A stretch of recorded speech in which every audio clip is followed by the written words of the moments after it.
네, 안녕하세요. 저는 미디어 오늘의 금준경 기자라고 합니다. 박수 한번 부탁드리겠습니다. 언론사들은 각자 취재하는 분야들이 있잖아요. 근데 저희 매체는 언론과 미디어를 대상으로 취재를 하고 저는 그 중에서도 이제 새로운 미디어, 그러니까 포털이나 유튜브 이런 새로운 미디어에 대해서 취재를 주로 하고 있습니다. 네, 다음 장면 넘기겠습니다. 이 사진을 보시면 한번 봐주세요. 뭐가 떠오르세요? 아, 네. 이 사진이 좀 어떤 의미를 담고 있는지 혹시 보이시나요? 설명을 한번 해주실 분 있으세요? 네, 네, 그쵸. 이게 막 전쟁이나 이런 게 있었던 것 같아요. 다음 장면으로 넘길게요. 한국의 언론의 보도가 실제로 된 내용입니다. 시리아 내전으로 부모를 잃은 어린이가 부모 묘를 사이에 두고 이렇게 잠을 자는 모습, 굉장히 전쟁의 비극을 잘 나타내는 듯한 그런 내용인데요. 다음 장면으로 넘기겠습니다. 이게 그냥 한 잡지에서 컨셉 촬영을 한 거예요. 근데 외국의 어떤 언론이 속았던 것 같아요. 그래서 우리나라에서도 이게 정말 시리아 내전의 참상을 기억할 수 있는 그런 사진이다라고 굉장히 잘못된 정보가 유포가 되고 있습니다. 넘기겠습니다. 이제 가짜 뉴스라고 할 때 이제 우리가 얘기할 대상이 정확히 뭔지를 좀 설명을 드릴 필요가 있는데요. 넘기겠습니다. 가짜 뉴스라는 말은 이때 주로 생겨났어요. 지난 미국 대선 때 미국의 언론사가 아닌 언론사들이, 그러니까 언론사로 위장한 가짜 언론사들에서 사실과 다른 정보를 급속도로 유포를 했거든요. 대표적인 게 교황이 트럼프 후보를 지지했다 이런 식의 허위 정보가 많이 퍼졌고요. 넘기겠습니다. 근데 한국은 달라요. 이제 방금 말씀드린 미국적인 현상을 한국에서 그대로 이렇게 전달된 게 아니라 우리나라에서 흔히 말하는 가짜 뉴스 혹은 우리가 의심해 볼 만한 정보를 보면 한국에서는 언론의 형식을 취하고 있지를 않아요.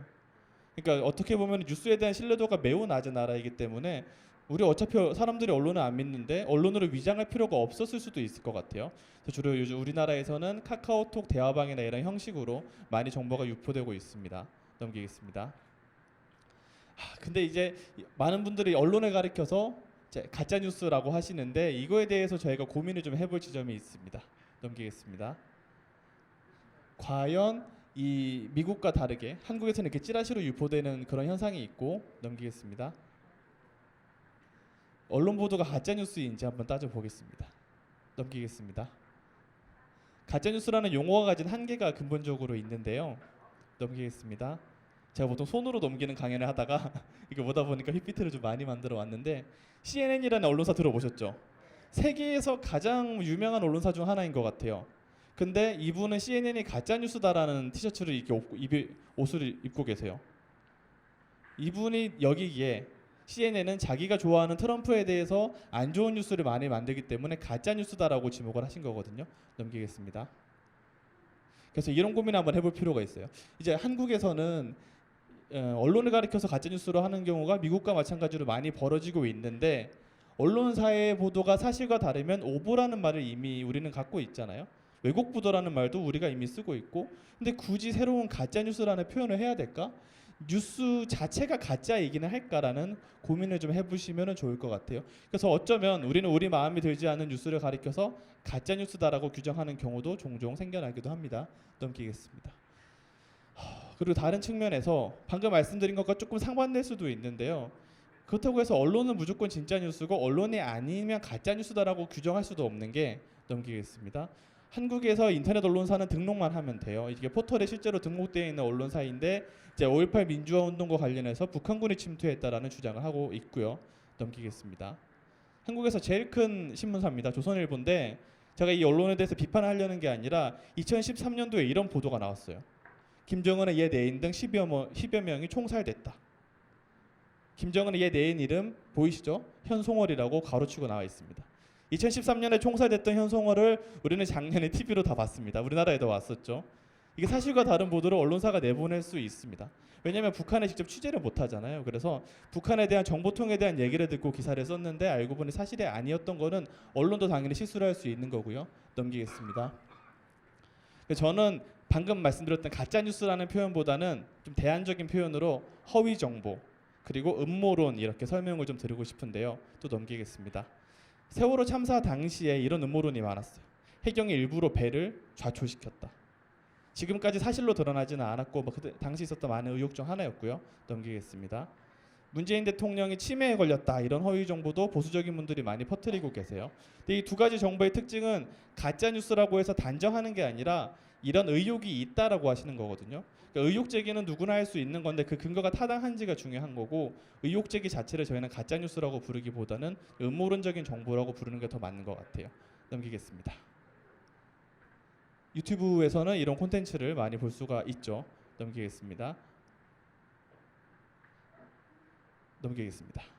왜 이제 인터넷 유튜브나 이런 데서 우리가 인터넷 속에서 허위 정보가 논란이 많이 되는지를 생각해 보면은 사실 우리는 예전과 다르게 보고 싶은 걸 언제든지 볼 수 있는 시대가 됐어요.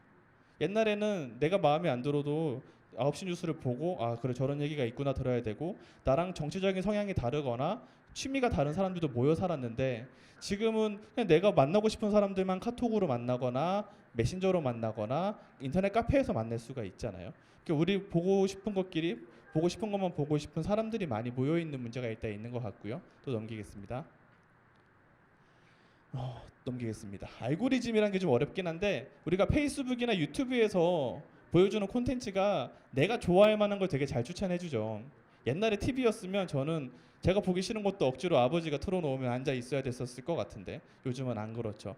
근데 과연 이게 우리를 위해서 작동되는 시스템인지도 고민을 필요해 볼 필요가 있는데요. 넘기겠습니다. 이게 유튜브에서 엔지니어로 일했던 분이 이런 폭로를 했었어요. 가디언이라는 영국 매체에 가서 우리가 만드는 유튜브라는 공간이 사람들을 위해서 운영되는 게 아니다.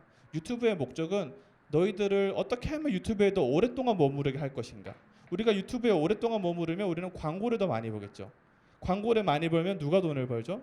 유튜버가 돈을 벌죠. 그러니까 유튜브는 오로지 돈을 벌기 위해서 여러분을 유튜브 안에 가둬놓고 그 안에서 자극적인 정보를 추천한다. 왜? 여러분을 가둬놓으려면 점점 더 자극적인 정보를 추천해야 되기 때문에 이런 식의 폭로를 했었습니다. 넘기겠습니다.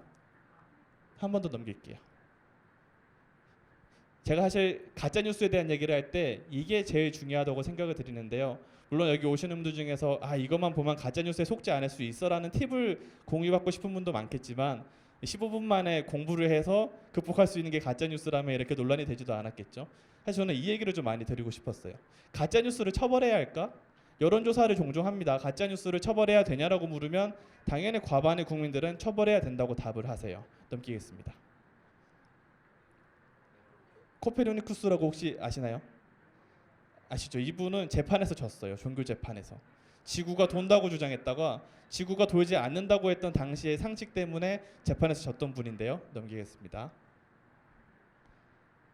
재심이라는 이런 영화도 있었는데 넘기겠습니다. 이게 어떤 사건이냐면 약촌 오거리 살인 사건이라고 해서 갑자기 택시 기사가 살해를 당해요. 경찰이 수사를 하다 보니까 그 근처 슈퍼에서 범인을 잡았어요. 그래서 이 범인이 10년 동안 옥살이를 하는데 10년이 지나고 나서 진범이 나타나요. 억울하게 살았던 이 범인은 이미 언론 보도에는 다 범인이라고 기록이 되어 있었을 텐데 이분은 알고 보니 범인이 아니었던 거죠. 영화 살인의 추억 보시면 아시겠지만 당시 경찰이 강압 수사를 되게 많이 해요. 답을 찍어놓고 방금 말씀드렸던 그 범인으로 지목되신 분은 장애가 좀 있으신 분이에요. 그러니까 경찰 입장에서는 어느라고 말도 잘 못하고 하니까 거의 협박하듯이 해서 자백을 받아냈던 사건이기도 합니다. 넘기겠습니다. 넘기겠습니다. 그리고 무한한 인터넷에서 누구의 거짓말을 처벌할지도 저는 좀 논란이 된다고 보는데요. 넘기겠습니다. 인터넷 공간에 정말 막 하루에도 수백만 개의 콘텐츠가 올라오거든요. 근데 이거를 다 단속을 할 수는 없어요. 이명박 정부 때 이게 박대성 씨라는 분인데요. 미네르바 사건이라고 해서 이분이 정부의 비판적인 경제 정보를 많이 올렸다가 허위 정보를 퍼뜨렸다는 이유로 구속이 됩니다. 넘기겠습니다. 이거는 이번 정부 때 일인데요. 이 방송통신심의위원회라는 기구에 이제 삭제해야 할 허위 정보로 이제 민원을 넣어서 신고를 한 게 있는데 경찰이 넣었던 삭제 요청한 정보가 문재인 대통령에 대한 침해설입니다. 넘기겠습니다. 누구에 대한 거짓말을 처벌할 것이냐 저는 이게 중요하다고 생각을 하는데 시간이 지나면서 사실과 진실이 바뀔 수도 있고요. 또 진위 파악이 당장은 어려운 경우도 있고요. 무엇보다 이제 칼자루를 정부가 쥐고 있기 때문에 이거는 권력의 속성인데 진보냐 보수냐의 문제가 아니라 권력자의 비판적인 정보를 우리 소수자와 약자에 대한 정보보다 더 잘 취급할 수밖에 없어요. 이게 민주주의에 오히려 독이 될 수 있는 문제가 있습니다. 넘기겠습니다. 그래서 이제부터 허위 정보를 어떻게 우리가 판별할 수 있을 것이냐를 간단하게 소개해 드릴 텐데요. 넘기겠습니다. 넘기겠습니다. 진실을 잘 알면 사실 허위 정보에 아무도 안 속겠죠. 넘기겠습니다. 하지만 이게 너무나도 어렵다는 건 다들 잘 알고 있기 때문에 몇 가지 팁을 전해드리겠습니다. 넘기겠습니다. 포털에 검색하는 거 생각보다 중요한데요. 넘기겠습니다. 이거 설명을 드릴게요. 포털에 뉴스를 검색하면 키워드로 검색을 하실 수 있지만 이제 언론사를 선택을 할 수가 있어요. 그래서 언론사를 다양한 성향을 가진 언론사를 선택해 보시거나 내가 더 신뢰할 수 있는 언론사를 선택해서 따로 뉴스를 보시는 습관이 중요하고요. 넘기겠습니다. 또 신문에는 지면, 방송에는 영상으로 나온 뉴스가 더 신뢰도가 높습니다. 넘기겠습니다. 이게 같은 매체에서 나온 보도인데요. 위에를 보시면 240번 버스 논란이라고 혹시 아시나요? 이게 240번 버스 기사가 아이가 내리지도 않았는데 엄마만 내버려 두고 출발을 해서 비판을 받았던 사건인데 사실이 아니었거든요. 근데 이 사건에 대해서 조선일보가 아이만 내렸어요. 240번 버스 기사에 들끓는 분노라고 썼다가 다음 날에 밑에 보시면 사실 확인도 안 한 채 퍼날라 M1 사람이 피해를 봤다라고 써요. 상반된 기사를 같은 매체가 썼거든요. 근데 위랑 아래를 잘 보시면 다른 점이 있는 게 요게 아래를 보시면 신문 표시가 있습니다. 잘 안 보이시겠지만 포털에 우리가 온라인에 급히 쓰는 기사는 사실 확인을 안 하는 경우가 많고요. 신문 표시가 있는 기사는 종이 신문에 나간 거거든요. 비교적 검증을 더 거쳤기 때문에 둘 중에서는 신문 표시가 있는 걸 믿을 만하다라고 보시면 되고요. 넘기겠습니다. 넘기겠습니다. 기자 이름도 한번 확인해 보시면 좋습니다. 인터넷용으로 급하게 만든 기사는 기자 이름이 없는 경우가 많습니다. 넘기겠습니다. 넘기겠습니다. 네, 넘기겠습니다. 네, 언론도 비판적으로 볼 필요가 있는데요. 이것도 같은 언론사는 아니지만 같은 시기에 나온 보도입니다. 불황이라서 포터가 잘 팔린다는 보도랑 불황이라서 포터도 안 팔린다는 보도가 같은 시기에 나왔어요. 왜 다를까요? 그러니까 통계를 비교하는 시점이 달랐어요. 하나는 1년 전, 하나는 2년 전이랑 비교했던 그런 차이가 있었고요. 넘기겠습니다. 넘기겠습니다. 네, 넘기겠습니다. 출처 없는 주장을 의심하는 습관도 중요합니다. 넘기겠습니다. 넘기겠습니다. 네, 빠진 목소리를 찾는 것도 중요하죠. 이 기사를 현성월한테 확인 취재를 했다면 오보가 안 났겠죠. 현성월을 취재 가능합니까? 그래서 북한에 대해서 오보가 많이 나오기도 합니다. 넘기겠습니다. 넘기겠습니다. 넘길게요. 넘길게요. 넘길게요. 네. 이런 것도 있어요. 지금 태풍이 불잖아요. 미국에서 어떤 일이 벌어졌냐면 태풍이 심각한 뉴스 영상입니다라고 올라왔는데 알고 보니 태풍 맨 밑에 사진이 오늘 올라오는 경우가 있어요. 이때 속을 수밖에 없겠죠. 넘기겠습니다.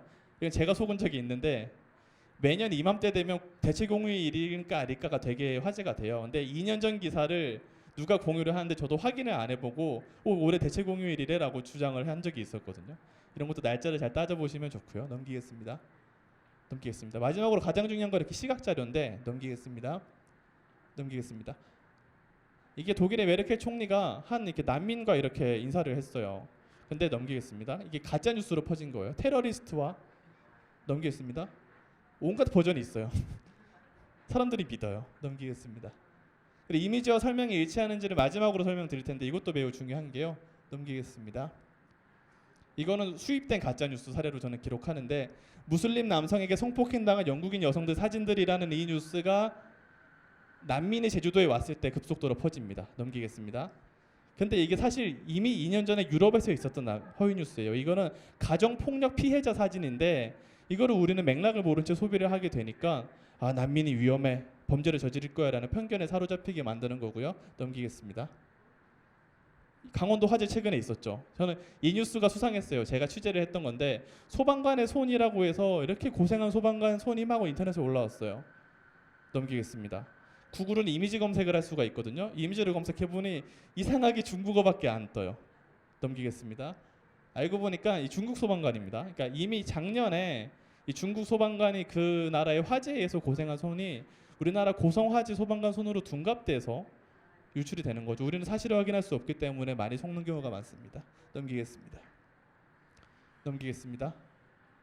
네, 저는 마지막으로 이 말씀을 드리고 싶어요. 가짜인지 아닌지 우리가 조금 더 신중하게 기다려봤으면 좋겠어요. 넘기겠습니다. 시간이 지나면요. 넘기겠습니다. 아까 240번 버스 논란인데 시간이 지나면 뭔가 반박도 나오고 당사자 입장도 나오고 하면서 사건이 정리가 되는 경우가 많아요. 언론이 취재를 하면서 정리되는 경우도 있고요. 넘기겠습니다. 네, 그래서 정리를 드리자면 수많은 팁이 있지만 최근에도 조국 후보자와 관련된 논란이 많은데 우리는 당장 판단하기보다는 언론이 취재를 좀 더 하고 수사가 좀 더 진행이 되고 좀 더 다양한 사람들의 목소리가 담기고 당사자 반론이 나올 때까지 일방적인 주장보다는 조금 더 기다려보는 습관을 가지는 게 어쩌면 가짜뉴스를 극복할 수 있는 가장 좋은 신중한 태도이지 않을까라고 생각을 합니다. 이상으로 마치겠습니다.